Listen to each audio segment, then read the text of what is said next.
Waziri huyo wa zamani wa sheria na masuala ya kikatiba aliaga mwendo wa saa 11 akiwa nyumbani kwake Muthaiga, kaunti ya Nairobi.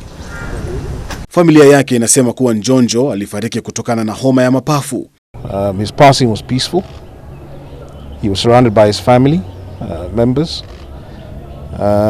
He, as late as yesterday or last night, we'd had some very interesting conversations together. He was lucid. His memory was clear. But he was unwell and he was weak. Hii ni baada ya Njonjo kuugua kwa muda mrefu sasa. Mr. Njonjo had been unwell for quite a while. Over the course of last year and this year, he'd been battling, one ailment or another, very, very well, despite his age. But as of this morning at around 5:15 a.m., he breathed his last. And it was actually as a result of a little bout of pneumonia, which he had suffered, and therefore had compromised his lungs. Saa kadhaa baada ya kutangazwa kufariki, mwili wake ulifikishwa katika maziara ya Kariokor ili kuchomwa kuambatana na matakwa aliyowacha kabla ya kufa kwake. So he was a man who was very clear about instructions, and a man who was very clear about what he wanted, not just in life, but what he wanted in death as well. And part of those instructions were that we must perform a cremation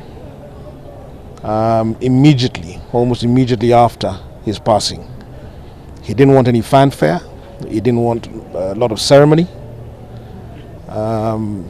He didn't want a lot of what goes with funerals and passing of people of his stature.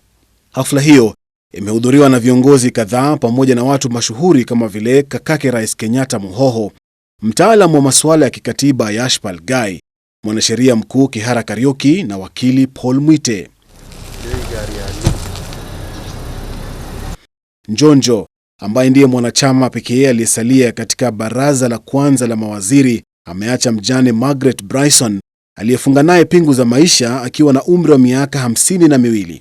Ameacha watoto watatu. Njonjo, ambaye alitambulika sana kama the Duke of Kabeteshire, amefariki akiwa na umri wa miaka 101. Suffice to say that he was a very disciplined individual. Some of it also must be genetics. His parents also lived to a very, very ripe old age. But I think at the end of the day, he ate well, he exercised, and he lived a disciplined life. So I would put it down to that. Okay. And